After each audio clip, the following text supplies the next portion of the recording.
We live in a world that is completely powered by subscriptions. But behind that easy, seamless click to subscribe button is this massive, massive data challenge. So today, we're going to pull back the curtain on SAP BRIM, which is the incredible engine that really makes the modern subscription economy tick. I mean, really think about it. How does a global company handle millions of people signing up, changing their plans, using services every single second of every day? And maybe even more important, how is all of that data kept perfectly consistent across their billing system, their finance department, and the app that's sitting on your phone? Well, the short answer is their old systems just can't do it. Traditional business software, it was built to sell a physical product once. It just wasn't designed for the constant flux, the huge transaction volumes, and the complex pricing rules that define a modern subscription model. This created a huge need for a totally new kind of engine. And that is exactly where SAP BRIM comes into the picture. The best way to think about it is not as one single piece of software, but more like an integrated engine room with all these specialized machines, all working together in perfect harmony to power a massive subscription business. Now, this engine has four main parts. First up, you have Subscription Order Management, or SOM. That's the front door where all the customer orders come in. Next is Convergent Charging, or CC, and that's the real-time brain of the operation, calculating the price of every single action you take. Then Convergent Invoicing, or CI. Its job is to gather up all those little charges and put them onto one single unified bill. And finally, FICA. That's like the Treasury Department, managing all the payments and collections. For any of this to work, they all have to be speaking the exact same data language. So how do they all stay on the same page? Well, it all starts with the master data. Think of it like the fundamental blueprints for your customers, your products, and your contracts. Everything the system is built on. The first and honestly the most important blueprint is called the business partner, or BP. This is the single central record for every single customer. It doesn't matter if you're an individual person or a massive corporation, the BP holds all the core information about who you are. Now check this out. It's really interesting how this one customer identity gets represented across the whole landscape. In the main system, it's a business partner. Simple enough. But in the charging engine, it's called a subscriber account. It's the same person, just with a different name that's tailored for that component's specific job. And this really highlights a key idea. These specialized engines need specialized views of the exact same core data. The second key blueprint is the contract account. So if the business partner tells us who the customer is, the contract account tells us how we're supposed to handle their money. It's got all the financial DNA, payment methods, invoicing schedules, tax rules, you name it. So here's the crucial point, a really simple distinction. One person, one business partner, could actually have multiple contract accounts.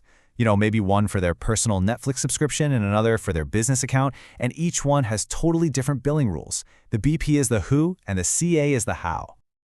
Okay, so we've got our customer defined. Now, what are we actually selling them? That brings us to the next piece of this master data puzzle, the product. And this brings us to a really powerful concept in BRIM. The product is actually split into two different views. In the order system, you've got the commercial product. That's what the customer sees and buys. But in the charging engine, you have the technical product, the super complex logic that calculates the cost. It's like marketing versus mathematics. And this separation is absolutely key for business agility. It means the marketing team can dream up new bundles and offers without needing a huge engineering project to rewrite the core pricing engine every time. So how do you connect that Buy Now button to the complex calculation engine? Well, the magic happens through something called cross-catalog mapping, or CCM. It's the critical bridge that links the commercial product the customer chose to the exact set of technical pricing rules that are going to be used to build them. So we have the blueprints for our customers and our products, but nothing happens yet. Now we need to put them into action with a trigger. And that trigger is the subscription order.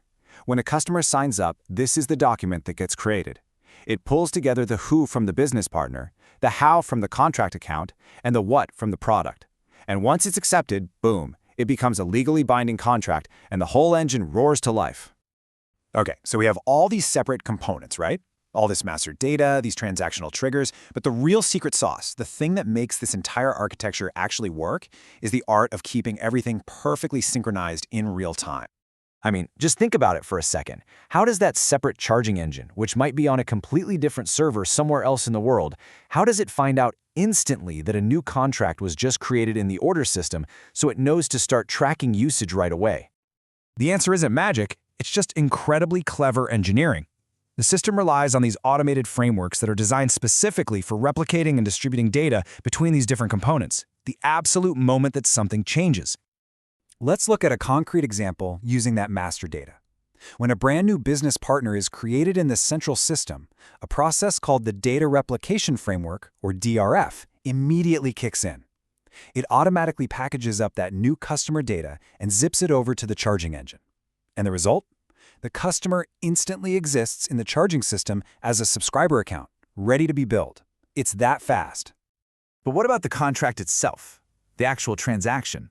Well, that's handled by a different tool, the Order Distribution Infrastructure, or ODI. So while DRF handles the master data blueprints, ODI handles the action documents.